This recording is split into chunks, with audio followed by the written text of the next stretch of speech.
What if the person you trusted most left behind a will that undid everything you believed about your family? What if it wasn't just a will, but a warning? A cryptic message from beyond the grave, written by a man who knew his time was almost up. A man who once made the world laugh, now silenced forever in a double homicide that has rocked Hollywood to its core. Before we continue, please hit the like button, subscribe to the channel, and turn on the notification bell for updates. Rob Reiner, the legendary director and actor, dead at 78. His wife, Michelle, gone too. Both stabbed to death in their sprawling $13.5 million Brentwood estate. It was supposed to be their safe haven. Instead, it became the scene of a crime that's now sending shockwaves through an entire industry. And then, just when the story couldn't get any darker, Billy Crystal stepped forward. Not as a comedian, not as Rob's best friend, but as the unexpected holder of a sealed envelope. Inside, a final will. And the moment he read it aloud, something cracked. Not just in the room, but in the hearts of Rob Reiner's children. Jake Reiner, Tracy Reiner. Two Hollywood legacies. Two devastated souls. And now, two people who learned they might not have known their father at all. But before we reveal what the will actually said, and why it caused an emotional meltdown in court, we need to go back. Because nothing about this story makes sense until you see the fractures in the foundation. The quiet tension under the surface. The private conversations no one heard. The confessions. The warnings. The late-night voicemails. The panic that Rob Reiner carried with him, right up until the moment his life was stolen. And the biggest twist? It wasn't Jake. It wasn't Tracy. It wasn't even Nick Reiner, the son now behind bars. At least, that's what Romy Reiner believes. She's the youngest. The one who found the bodies. And she told police something that night they'll never forget. There's someone dangerous in our family, and you need to start with them. Let that sink in. Because buried inside that will, according to multiple reports, is not just a list of assets. There are handwritten notes, audio tapes, and one very specific clause that changes everything. Something Rob Reiner wrote himself. Something that implies he saw the end coming and tried to protect the only person who never stopped listening. So why did Rob give the will to Billy Crystal? Why didn't Jake or Tracy know it existed? What's in it that left Billy trembling in court and Romy lawyering up? And perhaps the real question is this. Did Rob Reiner know who was going to kill him? Because if he did, then this wasn't just a murder. It was a silencing. A hit planned in plain sight. A family implosion hiding behind Hollywood smiles. And now, everyone is scrambling. Lawyers, journalists, fans, the Reiner children, the LAPD. Because there's something buried deep in that Brentwood mansion. Something they all missed. And one by one, the secrets are surfacing. Let's rewind, just a little. Sunday morning. Calm skies. Normal day. By evening, the headlines explode. Hollywood royalty murdered in Brentwood. Sirens. Helicopters. A crime scene stretching from the front door to the pool house. And in the center of it all, Nick Reiner, Rob's son, a filmmaker, a recovering addict. A man who lived in the guest house just 30 yards away and who claims he heard nothing. But his hands were shaking. His story, full of holes. And within hours, he was in handcuffs. Murder. First degree. 2 counts. Open and shut. Not even close.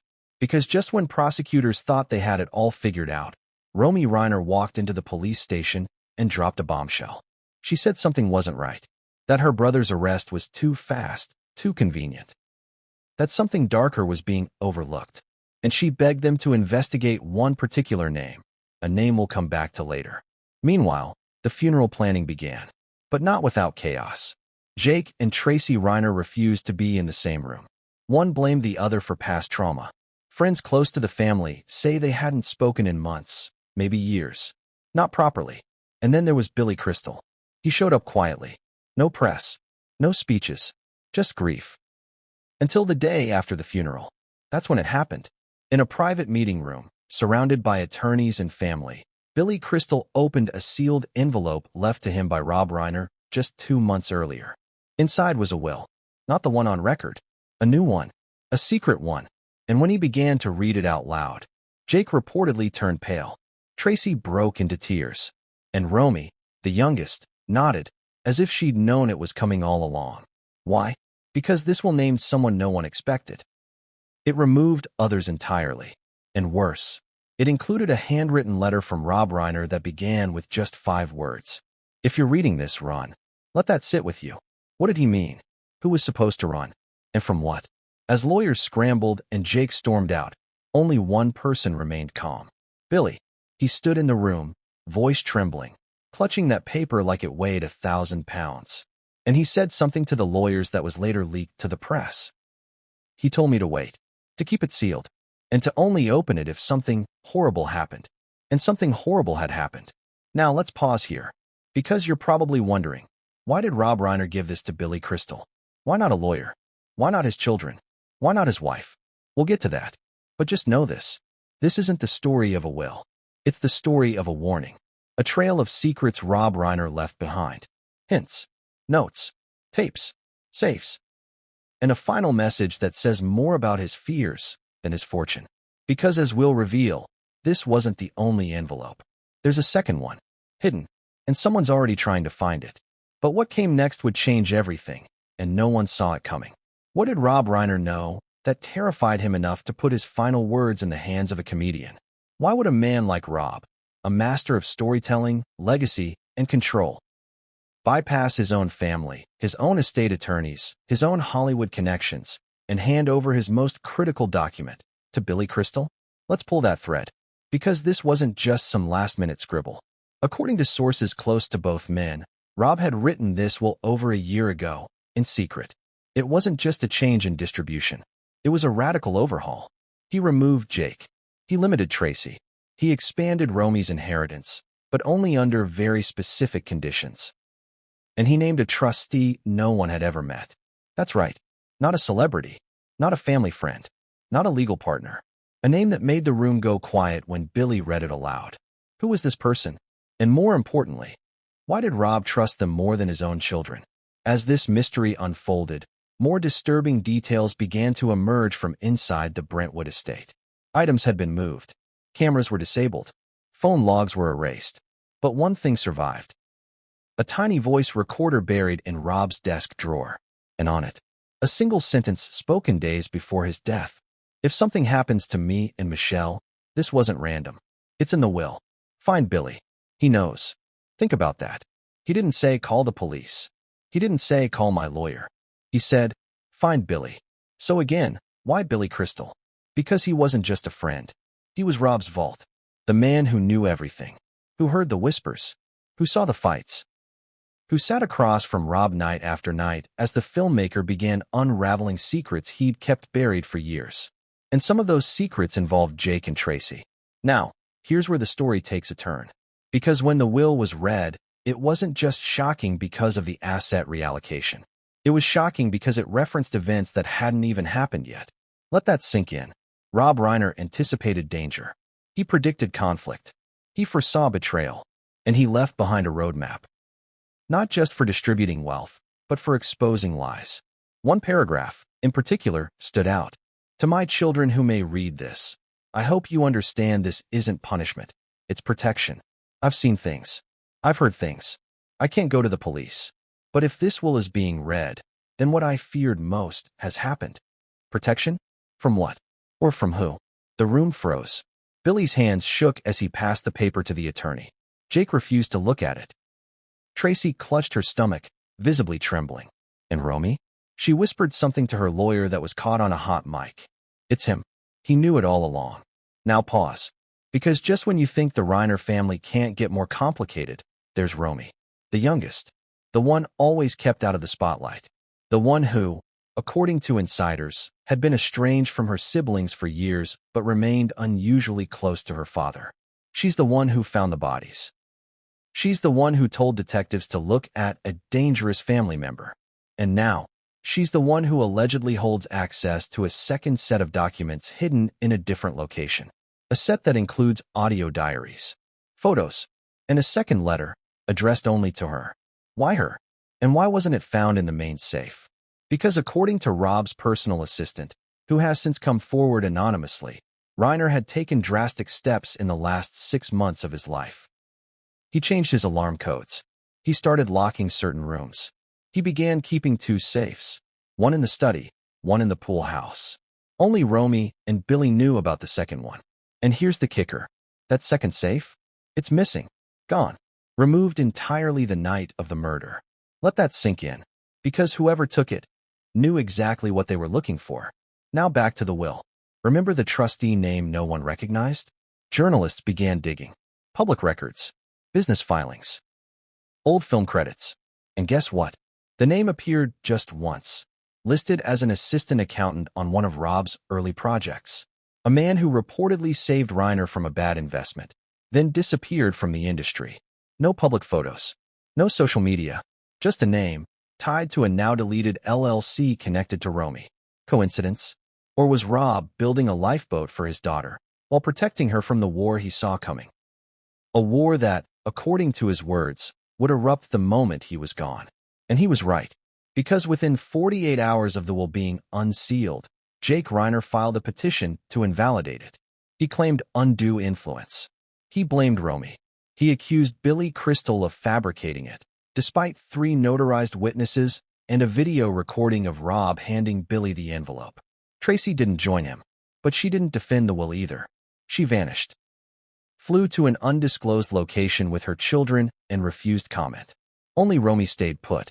And here's what she said, standing on her father's driveway, surrounded by cameras, trembling but steady. My father didn't just leave us a will. He left a warning. And if you don't want to believe it, that's fine. But you better listen before it's too late. The crowd fell silent. Because no one expected her to speak. And certainly not like that. So now here we are. A family torn apart. A legend murdered. A comedian holding the match that lit the flame. And a mystery that's only just beginning. Because we haven't even gotten to the biggest twist of all. The twist hiding in the last line of Rob Reiner's personal letter. The line that made Billy Crystal cry. The one he refused to read aloud in court. The one that, according to insiders, was circled twice and written in Rob's shaky handwriting.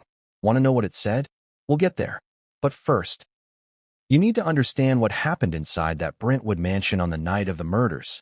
Because what came next would shake the foundations of the Reiner legacy and pull the curtain back on the darkest truth Hollywood has ever tried to bury. How does a quiet Sunday night in one of Los Angeles' safest neighborhoods turn into a crime scene that rattles Hollywood to its core? How does a man who spent his life telling stories lose his own in the most violent way imaginable? And why did the police know, almost immediately, that this wasn't going to be a simple case? Because from the moment officers stepped onto the Reiner property in Brentwood, something felt wrong. Not chaotic, not random, calculated. The call came in just after dusk. A young woman's voice. Shaking, controlled, but barely holding together. She identified herself as Romy Reiner. She told the dispatcher she had found her parents. She said there was blood. She said she needed help. And then she said one sentence that immediately escalated the response level. I think this was done by someone in our family. That line alone changed everything. Within minutes, squad cars flooded the narrow street. Neighbors peeked through blinds. Helicopters circled overhead, their lights cutting through the tall trees that framed the Reiner estate, like a protective wall that night failed to uphold. This was not supposed to happen here. The Reiner home wasn't just expensive. It was secluded, gated, quiet. A place celebrities chose precisely because nothing ever happened. Until it did. When officers entered the home, they expected panic. Disarray. Signs of forced entry. Instead, they were met with stillness. Furniture intact. Doors unlocked. No broken glass. No alarms blaring. Just silence. And 2 bodies. Rob Reiner was found in the study. Michelle Reiner in the adjoining hallway near the master bedroom. Both had suffered multiple stab wounds. The medical examiner would later confirm the time of death as several hours before Romy arrived. That raised the first major question. Where was everyone else? Jake Reiner was out of state. Tracy Reiner hadn't been home. Staff had the weekend off. And Nick Reiner? Nick lived on the property. In the guest house. Just steps away. He told police he was asleep. Didn't hear anything. Didn't see anything. Didn't know anything was wrong until flashing lights woke him up. Does that make sense to you? A violent double homicide. No screams heard. No sounds of struggle. No attempt to flee. Inside a house with thin walls and open layouts. Investigators didn't think so either. And then there was Romy. She hadn't been home either. She arrived later that night after dinner with friends. She entered through the side door. And that's when she found them. But here's the detail that rarely gets mentioned. Romy didn't scream. She didn't collapse. According to officers, she froze. She looked around the room, and she immediately said, "It finally happened." What does that mean? Finally happened? To the police, it sounded like fear mixed with resignation, as if she'd been bracing for something like this.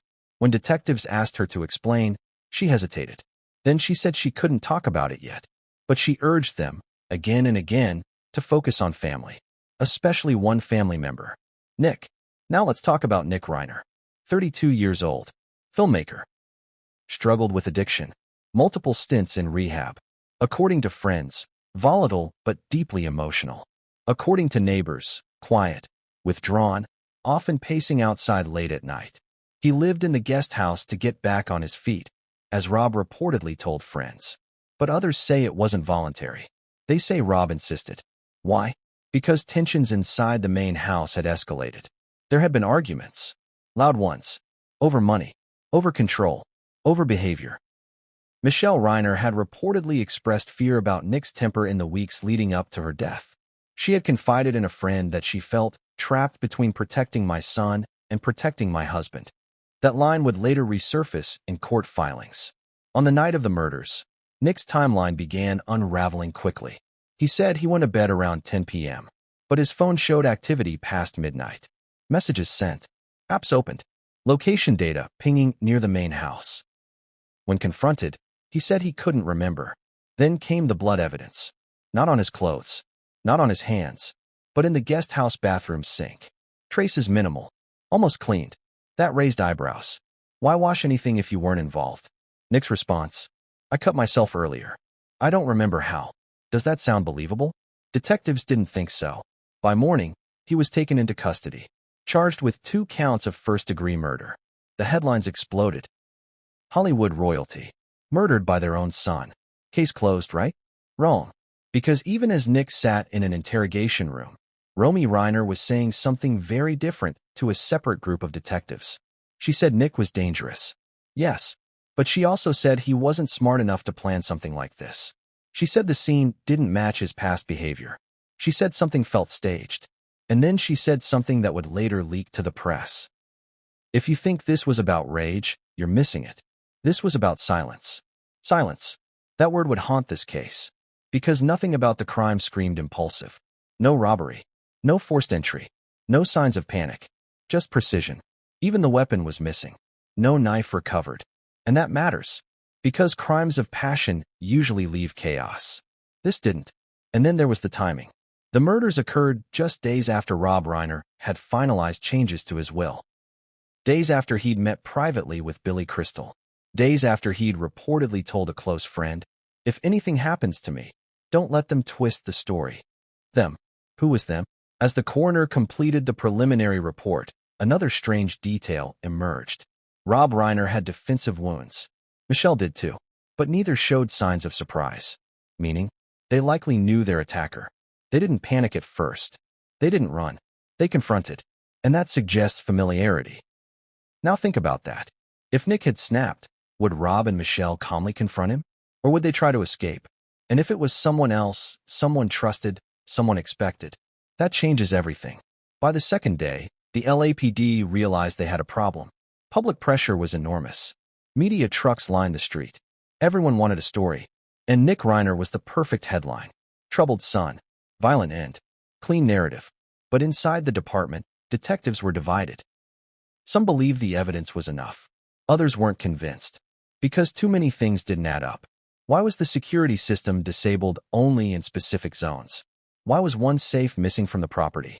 Why did Rob's phone show a deleted voicemail timestamped less than an hour before his death? And why did Romy insist there was more they weren't seeing? She kept asking one question over and over.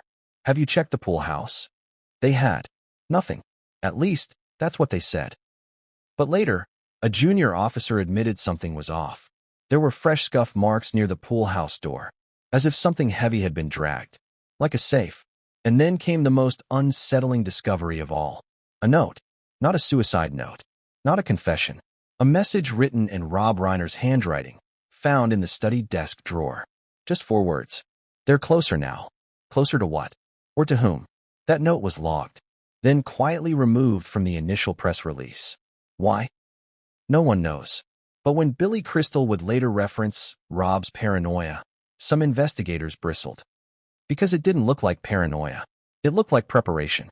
And now, with Nick charged, the case should have moved smoothly toward trial. But instead, it stalled. Evidence requests delayed. Lab results slow-walked. And behind the scenes, lawyers began circling. Because the moment Rob Reiner died, his legacy became contested territory. And someone, somewhere, wanted control of the narrative. Wanted it simple. Wanted Nick to be the end of the story. But Romy wasn't done. And neither was the will.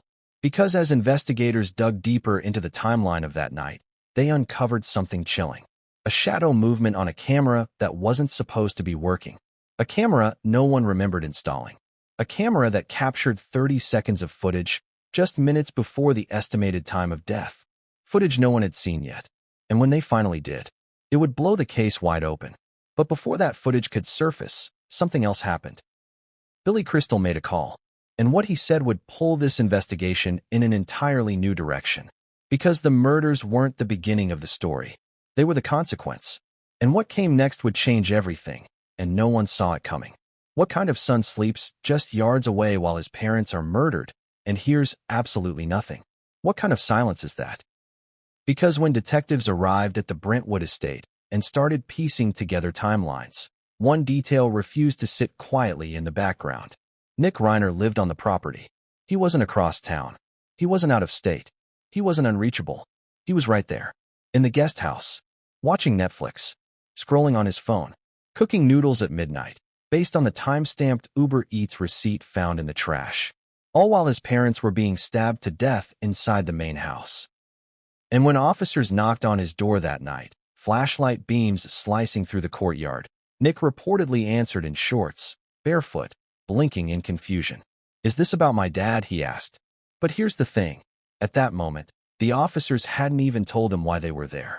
So how did he already know? Let's rewind. Nick Reiner, the youngest son of Rob and Michelle, had been a source of quiet concern in the family for years. Hollywood royalty born into privilege, but marked early on by instability, addiction, arrests, a string of rehab centers. He'd once been found unconscious in his car in Malibu. Another time, he went missing for 3 days, only to be discovered in a motel under a false name. But Rob never gave up on him. That was the painful part. Sources say Rob believed, to his last breath, that Nick could recover. That's why he kept him close. Too close, some said. He let Nick live in the guest house rent-free, covered his therapy bills, tried to include him in film projects, even offered him a co-director credit on a low-budget documentary, a gesture many in the industry rolled their eyes at, but Rob stood by. Because that's what fathers do, even when it hurts, even when it kills. But in the weeks leading up to Rob and Michelle's murder, something changed. Rob reportedly told Billy Crystal over dinner that he was worried about keeping Nick on the property, that Nick was slipping again, that there had been confrontations, screaming matches, and then there was the money. According to close friends of the family, Rob had made a decision just days before his death. He was cutting Nick out of his will. Not entirely, but significantly. Enough to make Nick furious when he found out. Except here's the twist. Nick didn't know yet. At least, not officially. So did someone tell him? Or did he find out another way? Let's go back to the night of the murder. Nick says he was asleep. His phone says otherwise. Records show he was active on social media at 11:48 p.m. and again at 12:21 a.m. He viewed 3 Instagram stories, liked a tweet, played 2 Spotify tracks. That's not what someone unconscious does. And even if you accept that he was just up late, that doesn't explain why he didn't hear anything. Multiple rooms in the main house showed signs of struggle. Blood was found in the hallway. Furniture was disturbed. Even if the attack was fast, it wasn't silent. So the question stands. How do you live 60 feet away from a double homicide and stay completely unaware? Unless you're not unaware. Unless you're involved. That's what detectives were thinking. And when they found traces of blood in the guest house bathroom, small droplets, not visible at first glance, they had what they needed. Nick claimed he had cut his hand on a wine glass earlier that day, but the timing didn't add up, and neither did his behavior. When they took him downtown for questioning, he was calm. Too calm. He asked questions. About Romy. about the property, about the dogs.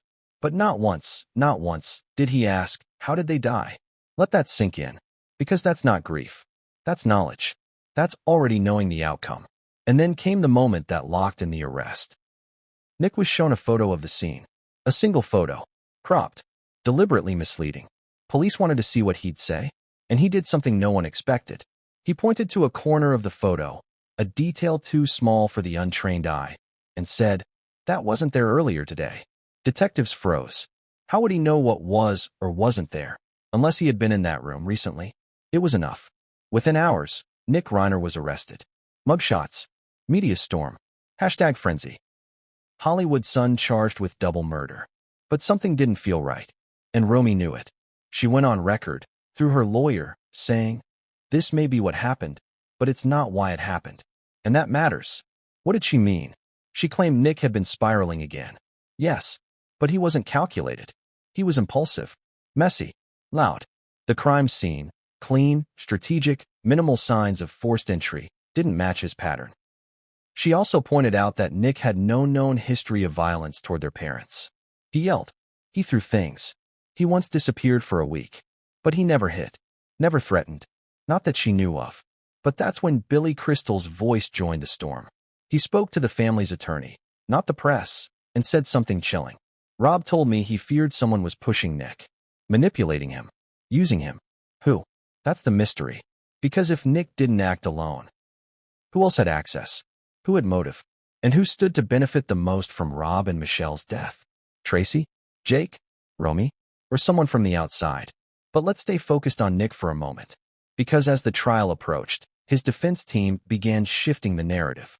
They claimed Nick had a mental breakdown, that he was hearing voices, that he didn't even remember the night clearly. A psychological evaluation was ordered, and that's when something unexpected happened. Nick refused. Flat out refused to be evaluated. He told his lawyer, "If I open that door, they'll bury me." Now what does that mean? What door? Who's they? And why did Romy later tell her therapist that she feared Nick wasn't lying? Was he being framed? Was he used? Or is this just the story a guilty man tells himself when the walls start closing in? Here's another strange fact. Nick never once asked for bail. His lawyers filed the motion, standard protocol, but Nick never pushed. He stayed quiet. He didn't speak during the hearing. He just stared. At the floor. At nothing. And then there was the photo. A leaked image, reportedly from the Reiner home security system, timestamped 3 hours before the estimated time of death. It showed Nick walking toward the main house, holding something. Not a weapon. Something covered. Could be a jacket. Could be a box. But here's what matters. He said he hadn't been to the house all day. That photo proved otherwise. But here's the twist. The photo also shows something else. A figure in the background. Hard to make out. Standing in the garden. Facing the camera. But not Nick. Someone else. And when investigators enhanced the footage, they saw the outline of a woman. Not Michelle. Not Romy. Someone older. Could it be Tracy? Or someone no one is talking about yet? And if that's true, then Nick may not be as alone as we thought. Because guilt by proximity doesn't mean guilt and motive. And motive is where everything gets murky. That brings us back to the safe. The missing one. Nick had access to both the main house and the guest house. But the safe was hidden. Most of the family didn't know it existed. Except Romy. And one other person. A person whose name appears just once in the old email chains Rob kept. A name detectives are now quietly investigating. And while Nick sits in a jail cell, awaiting trial, new evidence is being processed. DNA from under Rob's fingernails. Partial prints on the doorknob. And a piece of fabric, torn, stuffed behind a desk, that didn't match anything in the house. Where did it come from?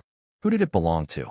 And why did Romy, when shown the fabric in a sealed bag, start crying and refuse to speak? Whatever the answers are, one thing's for sure. Nick's arrest may have stopped the headlines. But it didn't stop the story. Because what came next? It didn't just change the case. It broke it wide open.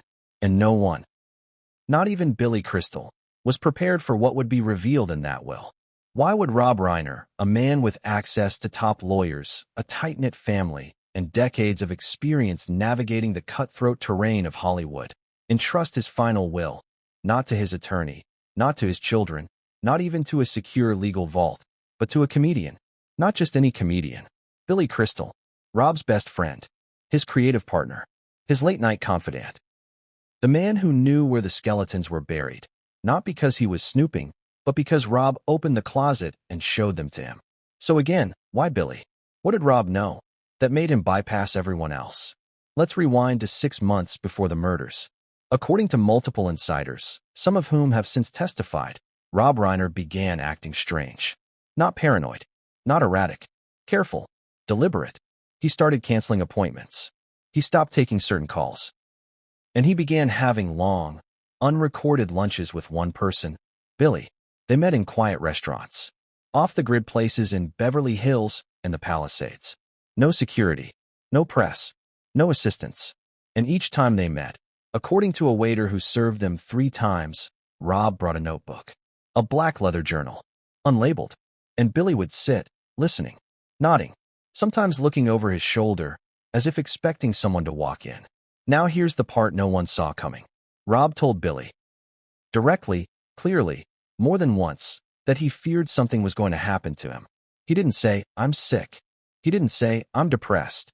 He didn't say, "I'm losing my mind." He said, "I don't feel safe in my own home anymore." Billy reportedly asked, "From what?" And Rob answered, "From within." That was 4 months before his death.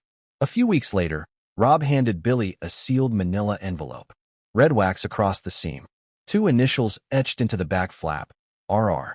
He told Billy, "Do not open this unless I'm gone. Not if I get sick. Not if I vanish. Not if there's a scandal. Only if I'm dead, and the circumstances feel wrong." Billy, stunned, asked, "What do you mean, wrong?" Rob didn't answer. He just said, "You'll know." So Billy took the envelope home. He put it in a safe in his home office, locked it, and for the next few months, tried to forget it existed. Until the phone call. It came late at night. Romy's voice. Her words. "Billy, they're gone." That's when it hit him. The warning. The setup. The eerie calm in Rob's last message. And that's when Billy opened the safe. Inside the envelope, 3 things. A new version of Rob's will. A handwritten letter. A flash drive. We'll come back to the flash drive. But first, let's talk about the will. This wasn't a revision. It was a complete overhaul. The structure of the estate. The division of assets. The people named and removed. The executor. The guardianship language. The privacy clauses. Even the real estate holdings. All rewritten, reassigned, and, in some places, anonymized. Tracy and Jake were still listed, but with limitations. Conditional clauses. Oversight. Romy, given majority control over several trusts, provided she met 2 requirements. 1, that she remain unmarried for the next 2 years. And 2, that she hand-deliver the letter enclosed with the will to a man named George Cantor. Who's George Cantor? We'll get there. But this clause alone sent Jake into a rage when it was read aloud in the lawyer's office days later. Billy told the attorneys what Rob had told him, that this was the will. The one that counted. The one to follow. Tracy protested. Jake threatened legal action. But the will was notarized. Signed. Witnessed. Dated 1 week after Rob's last known meeting with his official estate lawyer. So why wasn't the lawyer holding this version? Because Rob didn't trust anyone. Not anymore. And that brings us to the letter, titled simply, "If you're reading this." The contents were never made public in full, but 3 key passages were leaked by someone close to the legal team. Let's go through them.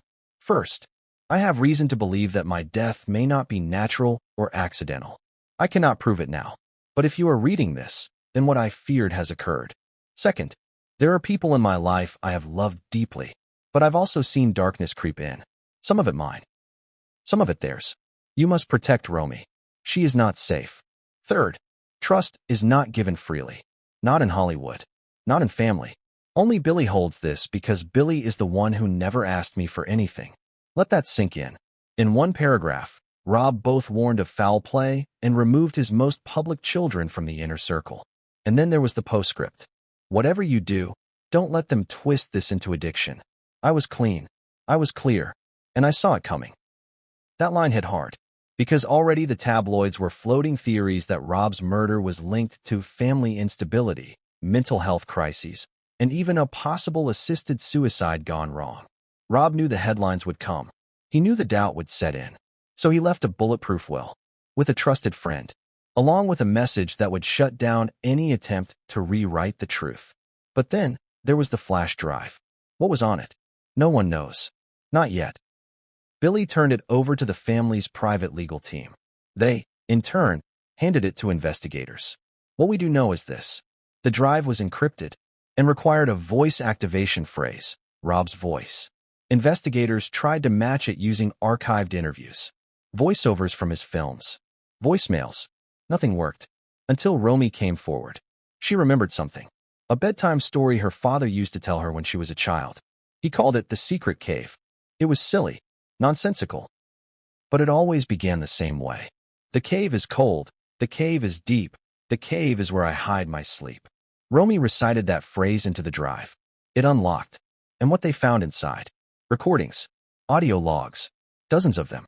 Rob Reiner's private diary. Spoken, not written. In his own voice. Covering the last 2 years of his life. Meetings. Fights. Doubts. Fears. And most damning of all, a recording made just 1 week before his murder. If this ever gets played, just know I was right. And I'm sorry I didn't act sooner. But I love them. God help me, I still do. Who was he talking about? Tracy? Jake? Nick? Or someone else? That recording has not been released to the public. But sources say one name was spoken, softly, shakily, and followed by a deep breath. Investigators are now reviewing those files. Every second. Every syllable. Because if there's proof hidden in those recordings, it could exonerate Nick. Or it could implicate someone else. Maybe more than one. And that leaves us with this question. Why did Rob Reiner, a man of wealth, fame, and power, entrust his last words to Billy Crystal? Because he knew Billy wouldn't bend. He wouldn't buckle under pressure. He wouldn't sell out. And most importantly, he wouldn't be fooled. Now the pressure's on. Billy is caught in a storm. The Reiner family is splintering. Jake is preparing a court challenge. Tracy has disappeared from public view. Romy has retained private security. And the world waits. Because if that flash drive contains even a fraction of what Rob feared, then this isn't a family tragedy. It's a warning shot. And what comes next will either confirm the darkest suspicions or expose a lie no one was ever supposed to uncover. What if a man's last act wasn't to divide his fortune, but to detonate a truth bomb on the people who thought they had him all figured out? What if the document meant to preserve peace was written to start a war? Because when Rob Reiner's final will was read, the real will, the one kept hidden and handed to Billy Crystal under strict, paranoid conditions, it did more than shift money and property. It revealed secrets. It showed who Rob loved and who he feared. And it shattered the illusion that the Reiner family was ever whole to begin with. Let's break it down. This wasn't a standard Hollywood estate document. It wasn't the tidy, PR-friendly version that gets filed and forgotten. It was personal. It was messy. And it was brutal. According to the legal team now overseeing the estate, the will contained 4 shocking clauses that changed everything. Clause 1. The executor surprise. Traditionally, Rob's official estate papers had named his longtime lawyer, Marcus Heller, as executor. A man who'd handled deals with Warner Brothers, Sony, and Netflix. Trusted. Professional. Safe. But in this version, Rob stripped him out. Replaced him with someone no one in the family recognized. A woman named Catherine March. Age, 61. Profession, unknown. Ties to Hollywood, none. She appeared once on a document tied to a film grant application Rob made in the 1980s. Beyond that, nothing. Not a single mention in press, social media, or the family's known circle. So who is she? And why did Rob choose her? According to Billy Crystal, Rob told him in passing that Catherine was the only one who didn't ask for more. Whatever that means. Legal experts say the choice was deliberate and strategic. It placed the power to execute Rob's final wishes outside of family reach. That made Jake furious. He immediately filed a petition claiming the executor had no known relationship or fiduciary history with the decedent. But the judge denied the motion. Why? Because Catherine had something more powerful than a resume. She had a video file, included with the will. It showed Rob, sitting in his garden, speaking directly to camera. Calm. Clear. If you're watching this, it means my children are angry. That's okay. But this is my decision. Catherine knows what to do. She has the map. The map? That phrase would come up again later. But we'll get to that. Clause 2. A trust fund with strings. Next came the trust. Romy was awarded the lion's share of the estate. Not Jake, not Tracy, not Nick. Romy. But it wasn't simple. The clause stated she would receive full control of the estate and a $16 million inheritance, only if two conditions were met. She remained unmarried for a period of 730 days following Rob's death. She personally delivered a handwritten letter, sealed and unaddressed, to a man named George Cantor. That name again. No one knew who he was. Until later. We'll get to that in Chapter 5. What matters here is the why. Why would Rob place such strange restrictions on Romy's inheritance? Some speculated he was trying to protect her from being manipulated. Others believed the delay was meant to buy time, for evidence to surface, or for other family members to reveal their true motives. But Romy? She didn't flinch. She signed the conditional agreement without hesitation, even when Jake publicly mocked her, saying, "Dad's ghost is still pulling her strings." Clause 3. The disinheritance. Jake Reiner, once the golden child, former sportscaster, filmmaker, the one who followed closest in Rob's footsteps. He was effectively cut out. Yes, he still received a small fixed payout, $500,000, placed in a frozen account, but with strict limitations. He could not access the funds until after Romy's conditions were fulfilled, and more importantly, he was banned from contesting the will. If he filed any legal challenge to the terms or distribution, the clause stated he would forfeit everything, including residual royalties from Rob's film catalog. And yet, he filed anyway. He couldn't help it. He was livid. The moment the will was unsealed and read aloud in front of the family's lawyers and Billy Crystal, Jake reportedly shouted, "This isn't him. This isn't my father." He stormed out. Tracy followed, silent, shaking. Romy stayed seated. She said nothing, until she whispered to Billy. He always knew Jake would do that. Clause 4. The safe house provision. This was the clause that made everyone freeze. It had nothing to do with money, nothing to do with fame. It read like something out of a spy novel. Verbatim, "In the event that foul play is suspected or confirmed in my death or that of my wife, Michelle, the assets shall be held in trust for 45 days. During this time, the trustee, Catherine March, shall locate and open the secondary vault, deliver the contents to the individual named on the flash drive, and trigger the protective protocol codenamed Safe House." Safe House. No one knew what it meant, until Romy spoke. Quietly, later, during a sealed meeting, she said that Safe House wasn't a building. It was a plan, a list. People Rob trusted. People he believed might be at risk. People he believed might need protection. But protection from what? From who? That remains classified. But sources close to the case say the clause may have been tied to a threat Rob received 3 months before his death. A letter, anonymous, mailed to the estate, contained only 3 words: "Burn your will." Rob never reported it to the police, but he did scan it and attach it to a file on the encrypted flash drive. That file was called "If You're Reading This To," and it's still being analyzed. The implications of these clauses are staggering. They don't just suggest Rob suspected his death wouldn't be natural. They imply he expected it, that he built a blueprint for what would happen after the smoke cleared, that he wanted his family tested, seen, exposed. This wasn't a will. It was a trap, designed to catch whoever Rob believed was waiting for him to die. Maybe it was Nick. Maybe Jake. Maybe someone no one's talking about yet. But whoever it was, Rob wasn't going down quietly. He left clues. He left codes. And he left chaos. The kind of chaos that makes headlines. Yes, but also uncovers hidden truths. Now the estate is frozen. Investigators are cross-referencing the will with Rob's encrypted voice diaries. Legal teams are circling. Romy is being followed. Billy Crystal has received death threats. And the media? They're obsessed with one unanswered question. Who is George Cantor? Because that's where all of this seems to lead. To the man Rob wanted his final message delivered to. To the man no one in the family remembers, but who may hold the key to everything. And when Romy finally tracks him down, that's when the story takes a turn no one saw coming. And it starts with a name she never expected to hear, her mother's. What happens when a family tragedy turns into a legal free-for-all? What happens when grief collides with betrayal? When mourning turns into maneuvering? In the days following the reading of Rob Reiner's will, the Reiner children didn't pull together. They shattered. 3 siblings, 3 separate agendas, and one ghost hovering over all of them, whispering truths only one of them seemed willing to hear. Let's start with Jake. Jake Reiner, 34. The clean-cut son. The public face. The one who followed his father's path into media, only to shift into filmmaking, desperate to carve out a name of his own. At first glance, Jake was the most stable of the 3. No drug scandals. No explosive interviews.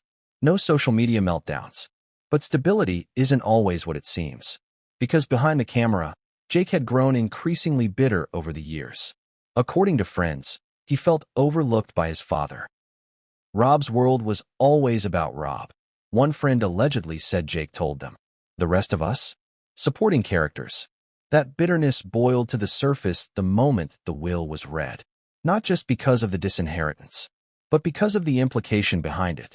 Rob hadn't just cut him out. He'd made it clear, in writing, that he didn't trust Jake with the legacy. And for Jake, that wasn't just a blow to the wallet. It was a public humiliation, a reputation bruise that would fester. Within 24 hours of the will's unsealing, Jake was on the phone with legal counsel. He'd already drafted a preliminary challenge and began contacting media contacts to shift the narrative. He gave a carefully worded statement to a reporter at Variety. I'm still processing the loss of my father. Some documents that have emerged in the wake of his passing are unexpected, and I believe the truth will come out in time. Safe, vague, but just enough to lay the groundwork for public doubt. Privately, though, Jake was seething. According to a source who attended the second reading of the will, done with extended legal counsel, Jake exploded when Romy confirmed she'd be honoring the will's terms. She's playing the long game, Jake snapped. Dad's favorite little soldier. He reportedly accused her of manipulating their father in his final months. You moved back in. You poisoned him against us. To which Romy calmly replied, No, Jake. You left first. And then there was Tracy. Tracy Reiner, 61. Rob's adopted daughter from Michelle's previous marriage. A respected actress in her own right. A woman who had always tried to stay out of the fray. Until now.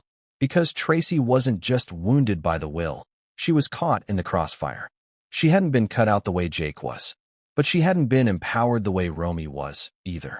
She was mentioned, listed, accounted for, but not trusted. And that stung. Especially after decades of quietly defending Rob's legacy. Publicly and privately. According to a close family friend, Tracy took the revelation deeply personally. She was heartbroken, the friend said. Not just about the money. About the meaning. She felt like she didn't matter. Tracy's reaction was more private than Jake's. No media statements. No lawyer leaks.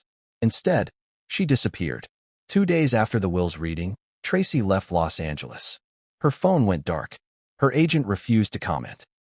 A source close to her said she flew to a wellness retreat in Sedona, Arizona, though that remains unconfirmed. All we know is this. She wasn't around when Romy made her next move. Because while Jake was lawyering up and Tracy was going ghost, Romy Reiner was meeting with investigators. Alone. Voluntarily. And what she said during that meeting left the room in stunned silence.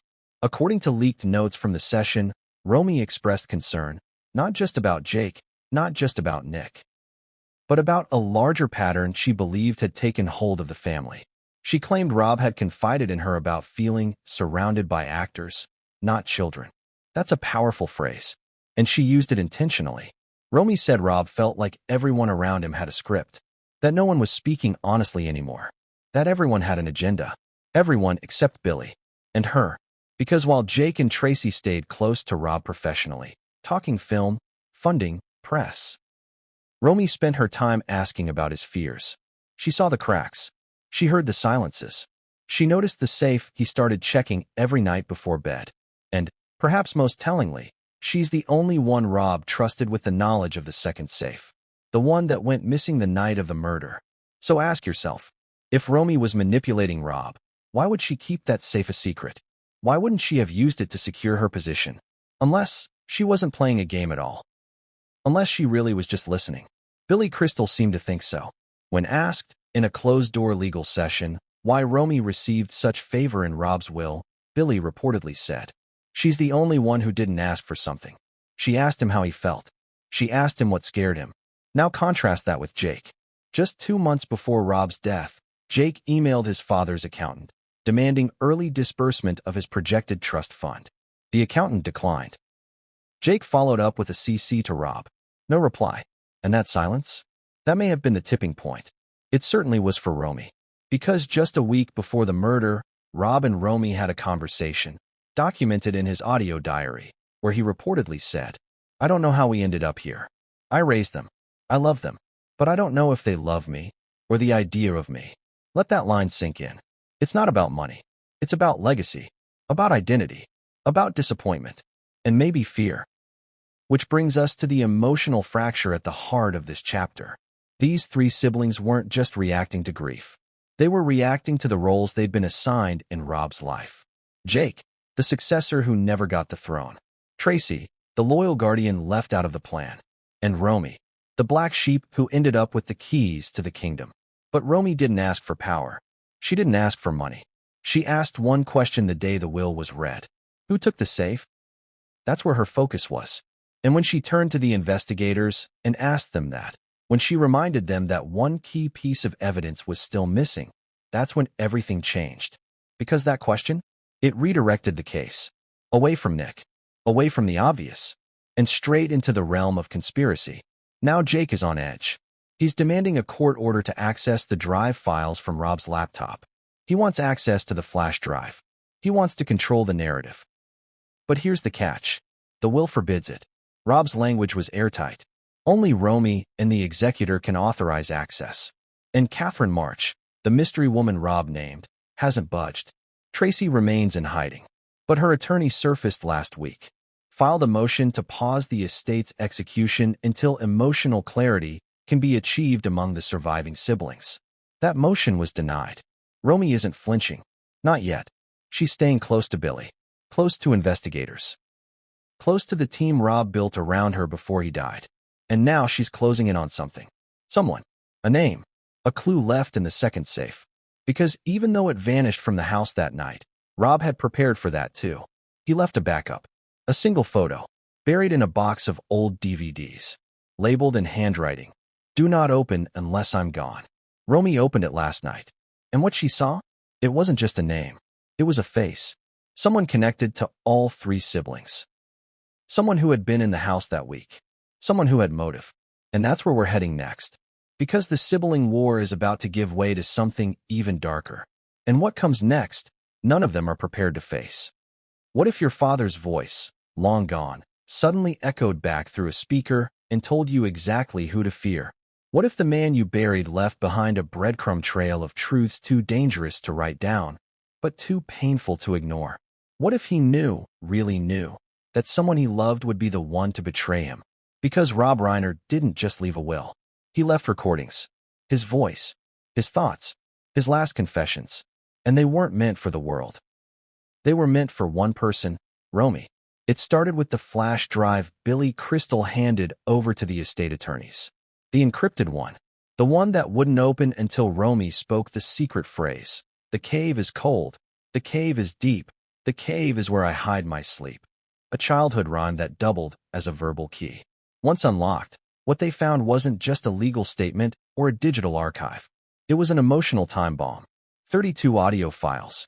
Timestamps stretching back 18 months. All recorded in Rob's voice.